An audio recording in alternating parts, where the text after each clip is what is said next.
आज हिंदी दिवस है। 1947 में आज़ादी मिलने के 2 साल बाद 14 सितंबर 1949 में संविधान सभा ने तय किया कि अब से हिंदी भारत की राजभाषा होगी। आज के इस मौके पर एबीपी न्यूज आपके साथ मना रहा है हिंदी उत्सव। हम मिलवाएंगे आपको ऐसे कामयाब चेहरों से जो हिंदी मीडियम टाइप हैं, यानी जिनकी पढ़ाई हिंदी में हुई और ये हिंदी उनकी तरक्की की सबसे मजबूत सीढ़ी साबित हुई।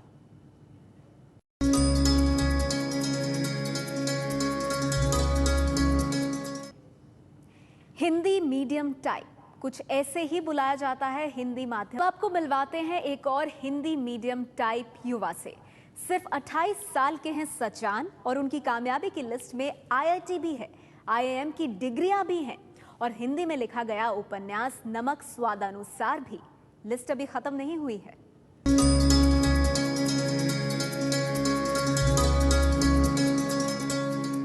ये है Nikhil Sachan.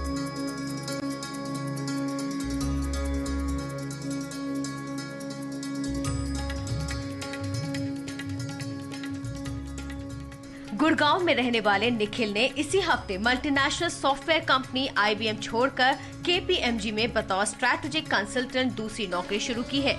KPMG group audit, business और फाइनेंस के क्षेत्र में सलाह देने का काम करती है। यानी निखिल जिस दुनिया में है वहां अंग्रेजी के बिना काम नहीं चलता।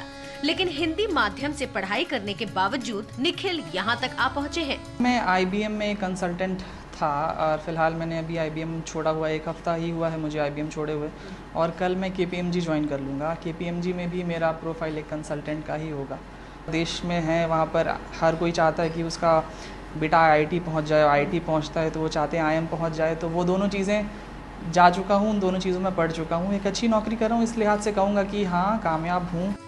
निखिल का एक और परिचय भी है, वो लेखक भी बन चुके हैं। उनकी पहली किताब नमक स्वादानुसार पिछले साल आई थी, जो काफी चर्चित हुई। कई अखबारों में निखिल के इंटरव्यू भी छपने लगे। तब से निखिल को हिंदी का चेतन भगत कहा जा रहा है। किताब आने के बाद एक ऐसा दौर रहा जब सब लोगों ने बोला कि हाँ किताब बहुत अच्छी जा रही है, लोगों ने तारीफ की है, तो अब तुम सोच सकते हो कि तुम एक किताब इंग्लिश में निकाल दो, क्योंकि तुम इंग्लिश में लिख सकते हो। और चूंकि चेतन भगत एक फेनोमेनन बन चुके हैं, तो लोगों ने बोला था कि क्यों ना एक किताब ऐसी कर दी जाए जो तुम इंग्लिश में लिख रहे हो, और उसके बाद एक अच्छी वाइडर ऑडियंस मिल जाएगी, अधिक लोग जानने लगेंगे।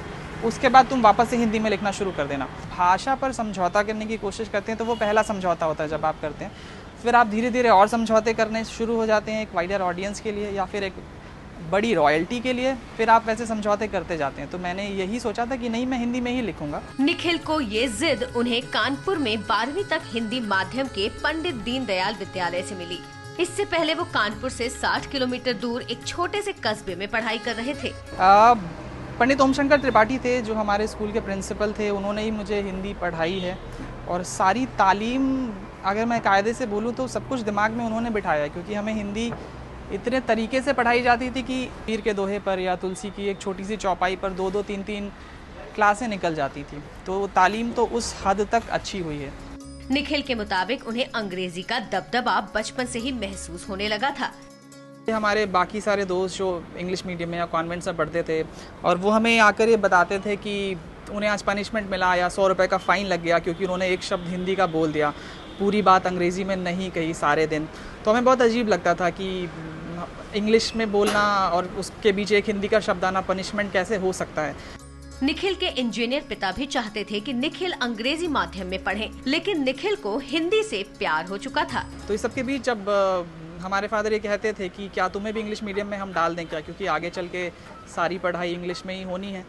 बट तब मैं उनसे यही बोलता था कि मुझे हिंदी बहुत ज़्यादा पसंद है। जो मेरी तालीम है, जो भी हमें पढ़ाते थे, हिंदी लिटरेचर, साहित्य, वो मुझे बहुत ज़्यादा पसंद था। तो मैंने इंसिस्ट किया कि नहीं, मैं यहाँ से हिंदी से अंग्रेज़ी में स्विच नहीं मारना चाहता। अंग्रेजी से उनका पाला तब पड़ा जब उन्हें आईआईटी में दाखिला लेना था, लेकिन निखिल ने इसे कभी बड़ी मुश्किल नहीं माना। स्कूल में पढ़ रहे होते हैं तो अगर आप मैथ्स पढ़ रहे हैं तो आप परवलय, अति परवलय, नाभि, उत्केंद्रता, इस तरह के टर्म्स पढ़ रहे हैं। और शाम को जब मैं कोचिंग जाता था जहाँ पर इंग्लिश मीडियम में पढ़ाया जा रहा है, तो हमें पैराबोला, हाइपरबोला, फोकाई, एक्सेंट्रिसिटी, ये सारी चीज़ें समझाई जाती थी। हमारी पूरे उस जमात से जितने लोग आए हुए थे उन्हें बहुत ज़्यादा दिक्कत होती थी और वो बहुत समय तक ये नहीं डिसाइड कर पा रहे होते थे कि उन्हें IIT का एग्ज़ाम हिंदी मीडियम में लिखना है या इंग्लिश मीडियम में लिखना है। और अगर वो उस समय ये डिसाइड करते कि उन्हें ये एग्ज़ाम फ़िलहाल हिंदी मीडियम में लिखना है ताकि उनके लिए थोड़ी आसानी हो जाती, तो उन्हें बाद में वापस दिक्कत होनी होती थी, क्योंकि IIT में आपकी पढ़ाई सारी इंग्लिश मीडियम में होनी है। तो एक वक्त होता है जब आपको डिसाइड करना होता है कि हाँ, अब आपको शायद अंग्रेजी माध्यम में पढ़ाई करनी है। IIT और IIM में अंग्रेजी की दुनिया से जूझकर निखिल ने आज हिंदी और अंग्रेजी दोनों भाषाओं की दुनिया जीत ली है। निखिल सुजान ने जिंदगी में सफलता का स्वाद हिंदी के ही सहारे चखा है। IIT और IIM से पढ़ाई करने वाले निखिल को जब किताब लिखने का मौका मिला तो उन्होंने अंग्रेजी की बजाय हिंदी को चुना और आज इसी भाषा ने उन्हें अपनी एक अलग पहचान दी है। प्रतिमा मिश्रा, ABP न्यूज़, गुड़गांव।